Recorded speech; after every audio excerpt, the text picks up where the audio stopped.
Bonjour et bienvenue dans votre 66e consultation des plaies et cicatrisation partagée. L'occasion de partager avec vous deux cas cliniques de patients vus en consultation pour des escarres.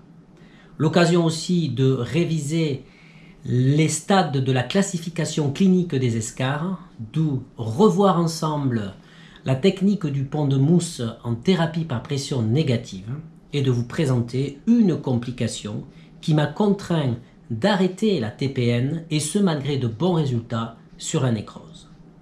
Bon visionnage de votre 66e CPE-CP. Je reçois pour la première fois en consultation un patient qui présente des troubles trophiques bilatéraux des membres inférieurs traités par des pansements siliconés. À l'examen clinique, je palpe deux bons poupées d'yeux. À l'ablation des pansements siliconés, une flictène ici quasiment cicatrisée avec un petit œdème du membre inférieur. Côté droit, je retire un Mepilex Flex Border talon. Je constate qu'il n'existe pas de tache d'exsudat sur le pansement.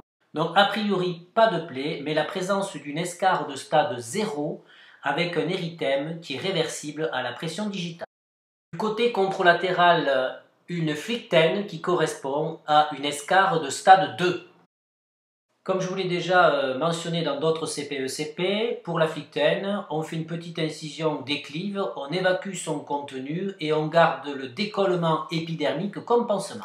Le protocole de soins va consister à mettre en place le même type de pansement hydrocellulaire siliconé. Vous pouvez voir ou revoir les différents stades cliniques des escarres dans la CPE-CP numéro 15 sur YouTube.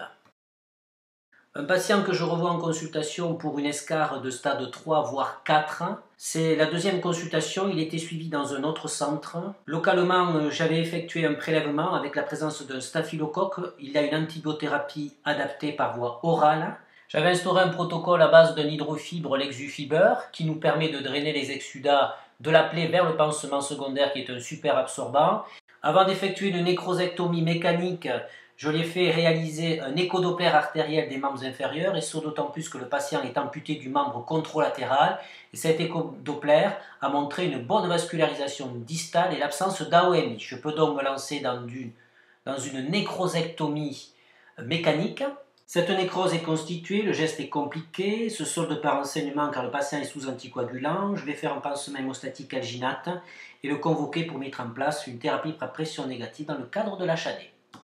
Je vous ai décrit la technique de pose de la thérapie par pression négative dans la CPE-CP numéro 4 sur YouTube, à voir ou revoir.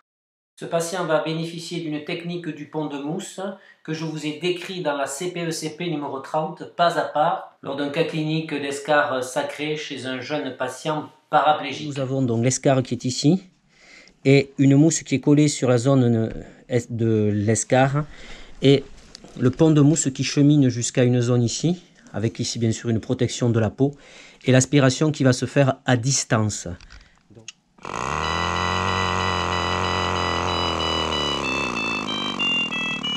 Donc vous avez vu, c'est le pont de mousse qui permet d'avoir une aspiration ici, parce qu'on est sur une zone d'hyperpression, et donc sur cette zone d'hyperpression ici, bien sûr on ne peut pas mettre le port d'aspiration, sinon on aura un appui sur l'escarre. Je revois en consultation le patient à 15 jours de l'instauration de la thérapie par pression négative avec l'infirmière de l'HAD qui s'est déplacée. La TPN a été arrêtée 1 heure avant la réfection du pansement et à l'ablation de la mousse, il se produit un arrachement de la nécrose qui est responsable d'une hémorragie chez ce patient sous anticoagulant. Il s'agit d'une hémorragie par une plaie d'une artériole et c'est une contre-indication à la mise en place de la thérapie par pression négative. Dans ce contexte-là, l'hémostase va être réalisée par un pansement alginate l'algostérile très humidifié avec du NaCl. Le tout maintenu par un super absorbant. Je pratique un bandage compressif à minima. L'infirmière de l'HAD passera en fin de journée au domicile du patient pour s'assurer qu'il n'y ait pas de complications sur le bandage compressif. La présence du saignement actif est une contre-indication dans la TPN malgré son bon résultat sur la nécrose. C'était votre 66e consultation des plaies et cicatrisations partagées. Merci pour votre fidélité, bienvenue aux nouveaux abonnés et je vous dis à très bientôt pour de nouvelles aventures en plaies et cicatrisation.